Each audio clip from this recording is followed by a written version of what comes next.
मुझे इनके ऊपर फख्र है, ये कौम के फख्र है, कौम के फख्र है, कौम के बेटे हैं। भाड़ में जाओ तुम।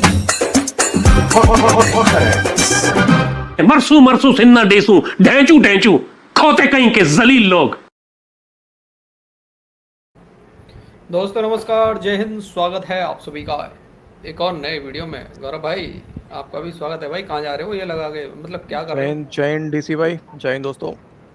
अरे कुछ नहीं, थोड़ा यार 2 दिन से फीवर वगैरह और वही कोल्ड कफ वगैरह हुआ पड़ा हुआ है यार। तो बैठ के ऐसी मूवीज वूवीज देख रहा था, गेम वेम खेल रहा था, तो तुम्हारा फोन आ गया कि मैंने बोला चलो। अरे वो भैया, टेक्निकल प्रॉब्लम भी आ रहा है इस वाले माइक में, पता नहीं तुम कह रहे कि आवाज़ थोड़ा सा कम सुनाई दे रहा है। अच्छा फिर मैंने बोला इसी को लगा के टेस्ट करते हैं यार, चलो। ओके। तो भाई लोग, आज की वीडियो में 2 क्लिप्स हैं आप सभी के एंटरटेनमेंट के लिए। एक तो मियाँ साहब काजी साहब का है, गौरव भाई हमारे पास में। उस प्रोग्राम में एक आया हुआ है पाकिस्तानी जो कि बात कर रहा था अमेरिका से। इन लोगों ने भीख का रिक्वेस्ट किया है ना, $10 बिलियन का भीख का। तो वो बात कर रहा है सर कि हमें ये जो अमेरिका से भीख लेनी चाहिए तो कैसे कैसे लेनी चाहिए, किस किस काम के लेनी चाहिए, वो सारी बातें हो रही हैं सर आज। मतलब एक तो मेन स्ट्रीम मीडिया पे बैठ जाते हैं, भीख लेने की बात करते हैं और किस काम के लिए लेनी चाहिए, किस इज्जत के साथ भी लेनी चाहिए, वो सारी बातें करते हैं। इनको शर्म भी नहीं आती पाकिस्तानियों को वैसे। दूसरी तरफ सर, एक क्लिप जो अजीत डोवाल सर चाइना गए हैं सर, उसको लेके है। अब अच्छा, उसको लेके भी पाकिस्तानियों की भयंकर वाली जली हुई है सर कि वो वहाँ पे पहुँच गए, हम अमेरिका से भीख मांग रहे हैं, अमेरिका के पैरों में पड़े हुए हैं, अमेरिका को मसाज दे रहे हैं।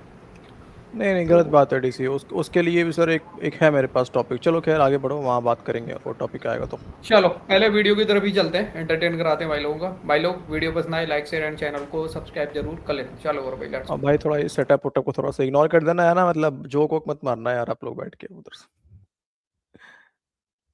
चलिए मैं एक अगले अगले अगले इशू पे आता हूँ। ये भी तो एक मसला है ना कि अब अमेरिका को पाकिस्तान की ज़रूरत पड़ गई है। बहरहाल ये फरमाइए कि तुर्की और इजराइल जो है, इसकी जो दरमियान डू यू सी एनी गर्म जंग नज़र आती है आपको जो शाम में कर रहा है इजराइल?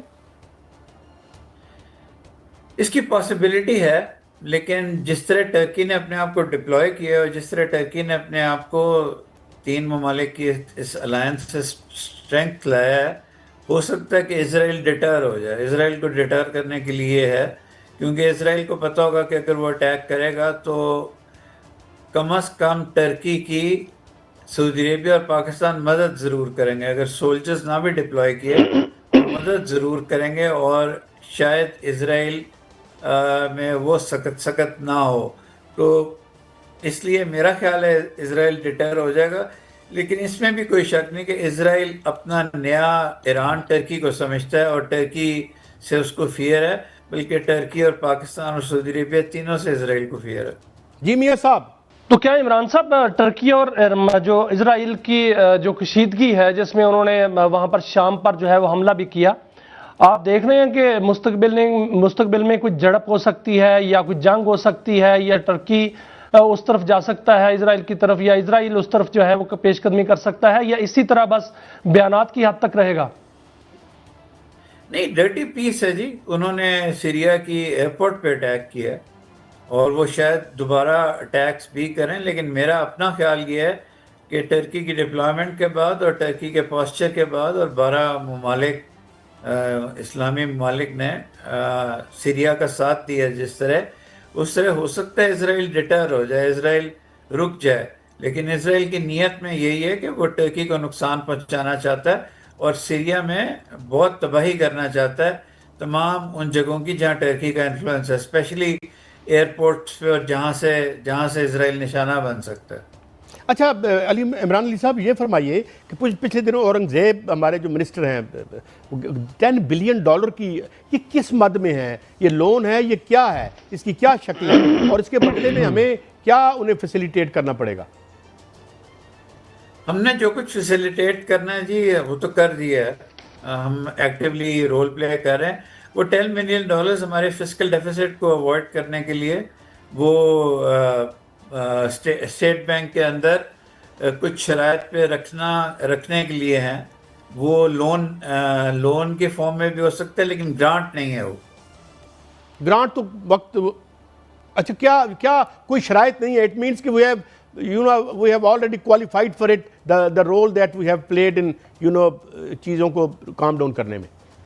बहुत ज़्यादा जी, हमने बहुत कुर्बानी दी है। हम सऊदी अरेबिया और ईरान के दरमियान तकरीबन पेश गए थे। उसके अलावा हम जीसीसी के ममालिक जिसमें यूएई सर फहरिस्त है, वो हमें अच्छी नज़र से नहीं दिख रहा था। हमने बड़ा सस्टेन किया है और हमने जो एक मैक्सिमम एक मीडिएशन और अलाय का रोल हो सकता था वो हमने प्ले किया है।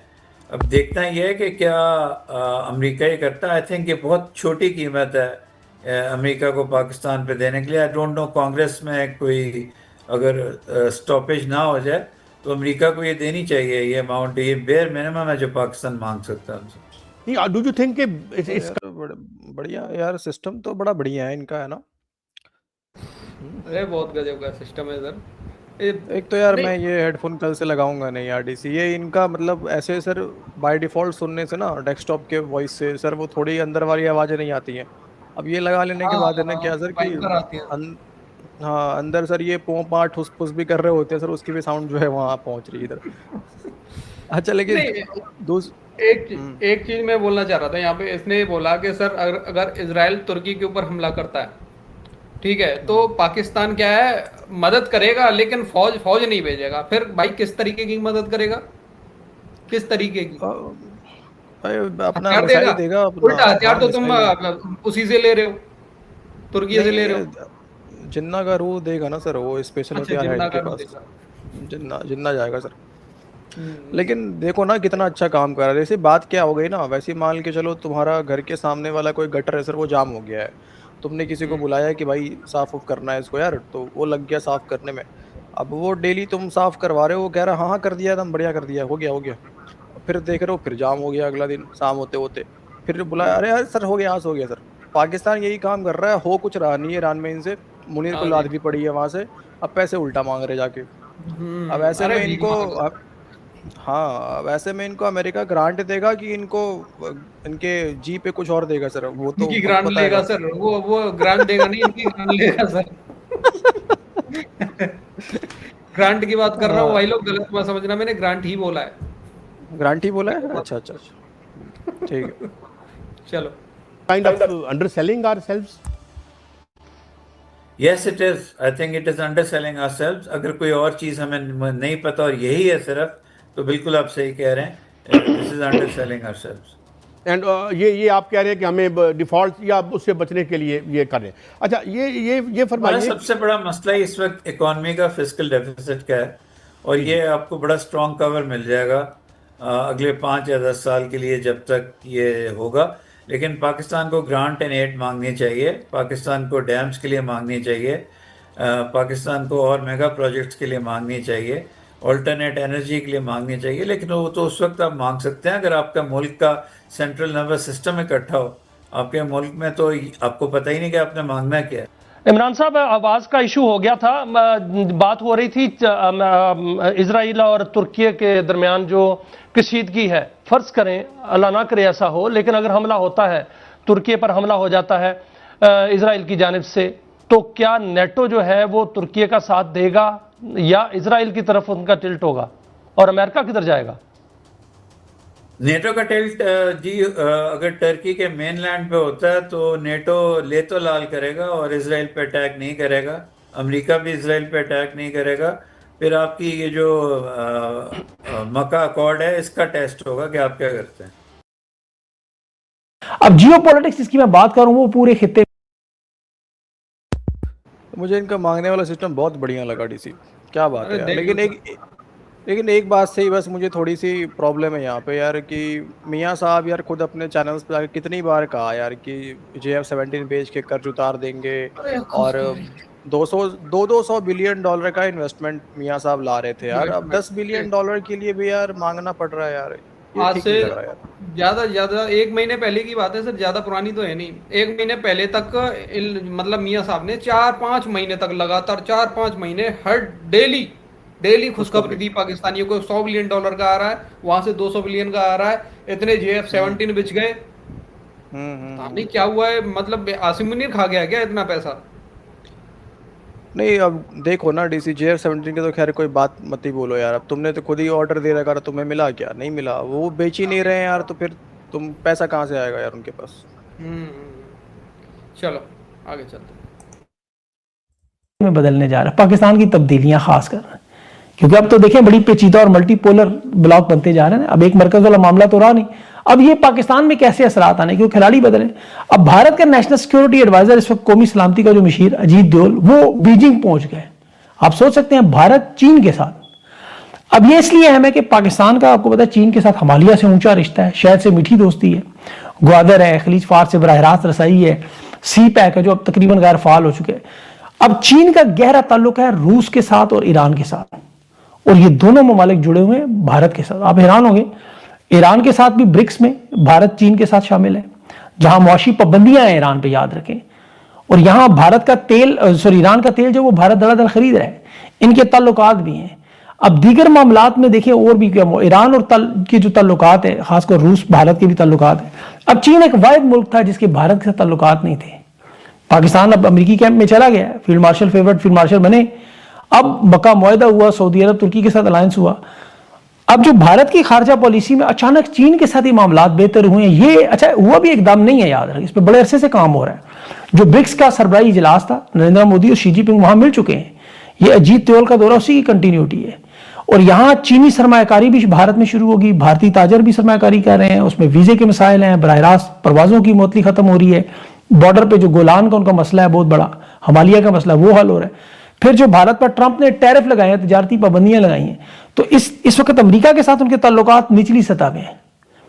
ये जो कश्मीर में अभी अमेरिकी सफीर ने कश्मीर को भारत का हिस्सा करार दिया ना खुश करने के लिए, लेकिन चीन के साथ भारत अपने बराह रास्त ये लाइन ऑफ एक्चुअल कंट्रोल के और वादी गोलान के मामलात हल कर रहा है, जो गिलगित बल्तिस्तान बाखान कॉरिडोर से जुड़े हुए। अब भारत यहाँ पहले ही आपको पता है अफगानिस्तान में भी वहां तालिबान हुकूमत से सेटिंग कर चुका है, ईरान के साथ उनके ताल्लुकात बने हुए। चीन एक वाहिद पाकिस्तान का पड़ोसी था जिसके पास ये पहुंच चुके हैं। खारजा पॉलिसी में ये पाकिस्तान की अब नाकामी के। अब आप बताएं एस्टेब्लिशमेंट क्या करेगी खान के अलावा ना जाने के, ऊपर से अवाम अलग दुश्मन हो।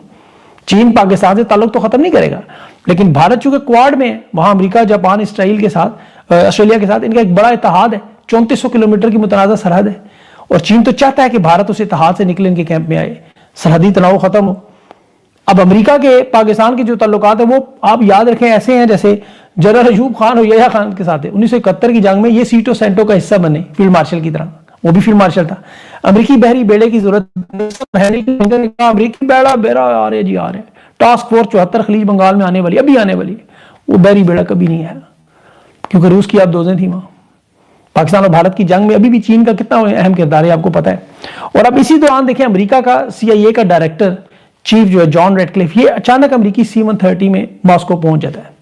बड़ा राजदारी से दौरा था, किसी को इतला नहीं, सॉइल ट्रैकर पे वो भी उन्होंने बंद की, लेकिन चूंकि मॉस्को एयरपोर्ट पे लैंड तो करना था, वहां पर दुनिया की नजर छुप नहीं सका।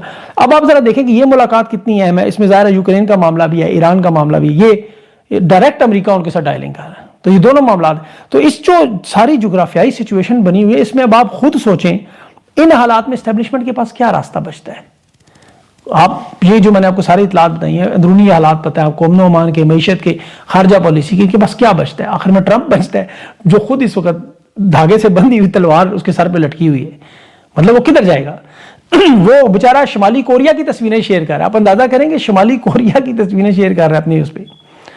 वो वहां मिडल ईस्ट में अब इस वक्त एम्बेसियों को वापस भेजना उन्होंने शुरू किया है, इसराइल में, लेबनान में, सऊदी अरब में, कतर, उर्दन, कुवैत में, इराक में, 8 ममालिक में अमेरिकी सफारतकार वापस भेज रहे हैं कि ईरान पर हमला बड़ा मुश्किल है, इसका हल हमें मिन्नत तरला से ही करना, वो सरेंडर कर जाएंगे।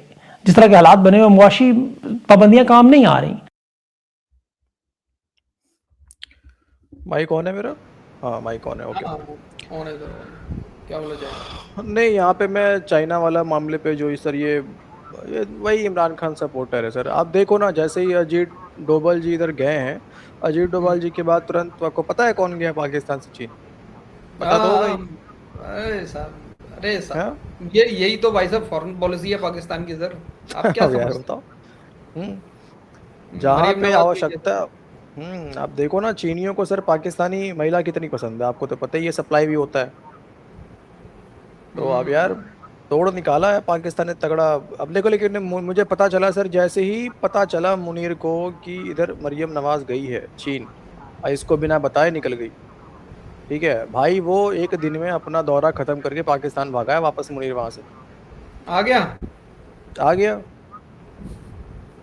उसके कहीं कुछ चाइना तो फोटोज नहीं आए चला थे, जाएगा, उसके पीछे पीछे चाइना चला जाएगा मुझे लग रहा है ये। उसके डीसी उसके कुछ फोटोज आए थे मुनीर के, बिल्कुल उदास सा बैठा हुआ, मतलब ऐसा लग रहा है कि बात तो इधर कर रहा है लेकिन ध्यान मरियम नवाज की तरफ है। अरे भैया क्या चल रहा है भाई। तो पॉलिसी खेला है तगड़ा पाकिस्तान ने, ऐसा बात नहीं है, लेकिन मुनीर को पसंद नहीं आया। देखो वैसे चाइना के मामले पे तो यार ठीक है, हम अभी तो क्या ही बोले, अभी तो गए हैं, क्या आता है वहाँ से वो बाद में पता चलेगा। लेकिन चाइना पे भी हम भरोसा नहीं कर सकते, ना ही अमेरिका के ऊपर इतना आंख बंद करके भरोसा कर सकते हैं ना, किसी पे नहीं कर सकते हम। बिल्कुल ठीक है, मुझे लगता नहीं है खैर कि जिस तरीके से एलएसी के ऊपर अपना भी डिप्लॉयमेंट है, जो काम चल रहा है, इंडिया चाइना पे कभी भरोसा करेगा। हाँ, ये जो छोटे मोटे इशूज़ चीन हमेशा करता रहता है ना, अरुणाचल प्रदेश का भी नाम बदल दिया, इंडिया ने भी तो अभी किया था ना, तो चीन को मज़ा आ गया फिर, ठीक है, मिर्ची लग गई थी उनको भी। तो ये सब थोड़ा सा बंद हो जाए तो बढ़िया रहेगा। ट्रेड वगैरह, थोड़ा ट्रेड डेफिसिट भी अपना कम होना चाहिए चीन के साथ में, काफ़ी ज़्यादा ट्रेड डेफिसिट गैप है हमारा। चलो वो तो चलो छोड़ो यार, लेकिन पाकिस्तानियों को मजा आ गया सर भीख मांगने का तरीका देख के। बाकी भाई लोग आपको कैसा लगा अपनी राय कमेंट सेक्शन में जरूर देना, वीडियो को सुनाइए, लाइक और शेयर कर देना। मिलते किसी नेक्स्ट वीडियो में। जय हिंद गौरव भाई, जय हिंद सभी भाई। जय हिंद दोस्तों।